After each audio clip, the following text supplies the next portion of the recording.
کیونکہ یہی وہ نماز ہے کہ جس کے تعلق سے اللہ کے رسول صلی اللہ علیہ وسلم نے فرمایا کہ الصلاۃ عماد الدین، من اقامها اقام الدین ومن ترکها ہدم الدین۔ ہم اسلام کے جھنڈے کو تو بلند کرنے کے لیے اپنے ہاتھوں میں بڑے موٹے موٹے بانس کے ساتھ جھنڈا لگا کے رکھتے ہیں، لیکن عزیزو ہمارے اس عمل سے اسلام بلند نہیں ہوگا۔ اسلام کی بلندی نماز سے ہے۔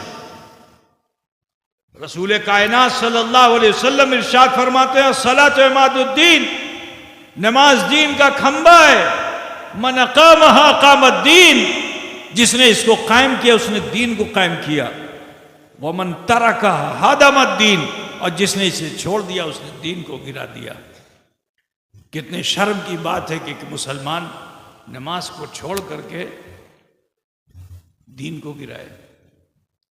آج کسی ایک علاقے میں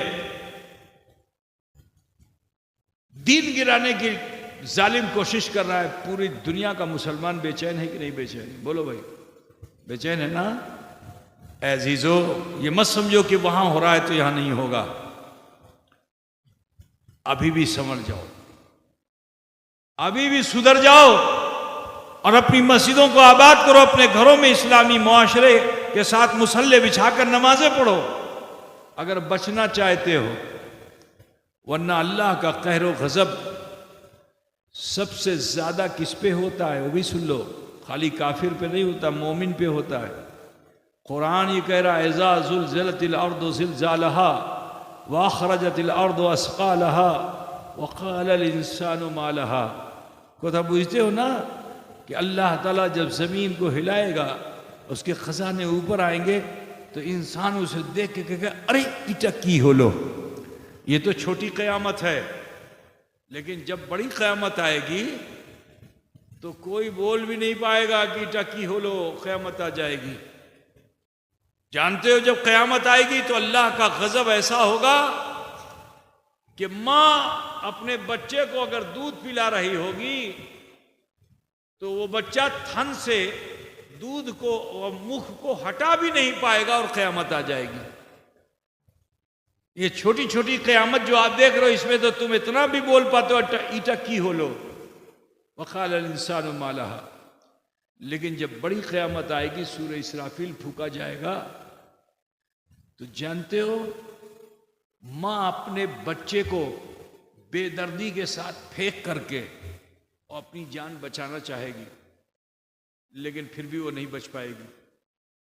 قیامت جب آئے گی تو وہ سورج، ابھی دیکھ لو سورج کی گرمی کا حال کہ اگر 45 اور 50 ڈگری پہ چلا جائے، مکے میں 50 ڈگری ہو جائے تو نہ جانے کتنے ملکوں کے بیچارے شہید ہو جائیں، ہے نا؟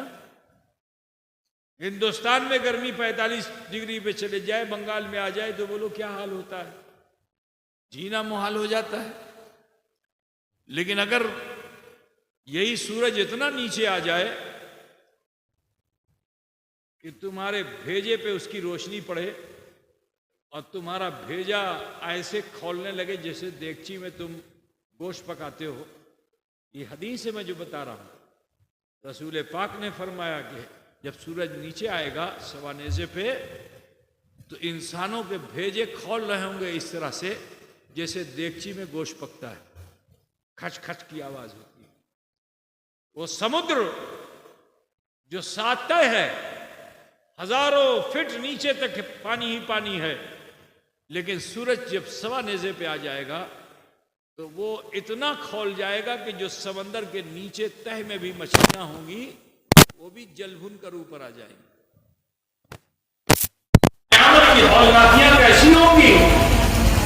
انسان اپنے پسینوں میں ہوگا، پل کے پسینے میں، کوئی برائی چھوٹی سی کیے ہوئے ہوگا تو اس کے تلبے میں پسینہ، اس سے بڑی برائی کیے ہوگے تو ٹخنے تک پسینہ، اس سے برائی کی ہوگی تو گھٹنے تک پسینہ، اور بے عمل ہوگا تو کمر تک پسینہ، اور بے عمل ہوگا تو لگام لگی ہوگی پسینے کی۔ جیسے آپ لوگ تالاب میں نہانے جاتے ہو، سر اونچا کیے رہتے ہو تو منہ تک پانی رہتا ہے، ایسے پسینہ۔ اور ذرا سوچو کہ اس گرمی میں پسینہ جب نکلتا، پسینہ سمجھتے ہو نا، کیا بولتے ہیں اس کو؟ گھام. تو جب گھام ہوتا ہے تو بے چینی کتنی مدد ہو، جس سے کوئی کانٹا چبھ رہا ہے، من چاہتا ہے جلدی سے پانی ملے ہم نہا لیں، ہے نا؟ ہوتا ہے کہ نہیں ہوتا ہے؟ میرے عزیز، یہ کچھ نہیں ہے، یہ کچھ نہیں ہے جو تمہیں ہلکا سا گھام ہوتا ہے، وہ قیامت کے وقت کا پسینہ کچھ اور ہوگا. میرے عزیز، ڈرو اپنے رب سے. اللہ تعالیٰ نے اس دارالعمل میں موقع دیا ہے، انسان کو لوٹنے کا موقع دیا ہے، مرنے کے بعد نہیں لوٹ پائے گا. تو اس دارالعمل میں اللہ تعالیٰ نے ہمیں لوٹنے کا موقع دیا ہے کہ اگر مرر شیش پہ بھی کوئی لوٹائے گا تو اللہ اس کے جیون بھر کے گناہ معاف کر دے گا. اس کی طرف اگر لوٹ آؤ گے تو اللہ جیون بھر کے گناہوں کو معاف کر دے گا. لیکن اگر اسی حال میں رہ گئے تو اللہ تعالیٰ کی سزا بڑی سخت ہے، بڑی سخت ہے. جہنم کے عذاب کا ذکر کروں تو کئی گھنٹے لگ جائیں گے. بہت سخت عذاب ہے، بہت سخت عذاب ہے. اے عزیزو، ڈرو، کیونکہ موت سے زندگی ملی ہے، پھر موت ملے گی، پھر زندگی ملے گی. یہ ہے فلسفہ اسلام. کہاں سے جیون ملا ہے؟ ارے بولو. زندگی سے موت نہیں ہے، موت سے زندگی ہے، زندگی سے موت ہے. پہلے موت، پھر زندگی، پھر موت، پھر زندگی. پوچھتے تھے نا، اب پیر صاحب موت سے جیون کیسے ملے گا؟ تو آپ کو بجھانے کے لیے بجھا دوں. آم کا سیزن ہے، گٹھلی کھا کر کے جب زمین میں ڈال دیتے ہو تو کچھ دنوں کے بعد وہ گٹھلی رہتی ہے، وہ تو مر گئی. جب تک وہ مرے گی نہیں، بولو اس میں سے گاچھ نکلے گا؟ گاچھ کب نکلے گا؟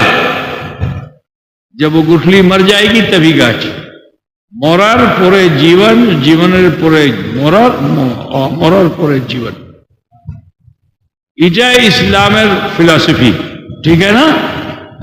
اور ہندوستان میں تو 7 مرتبہ مرتا ہے. بہت برا کام کیا، اس کو جو ہے سور بنا دو، اگلی مرتبہ اس کو مچھر بنا دو، ٹھیک ہے، اس کو چوٹی بنا دو.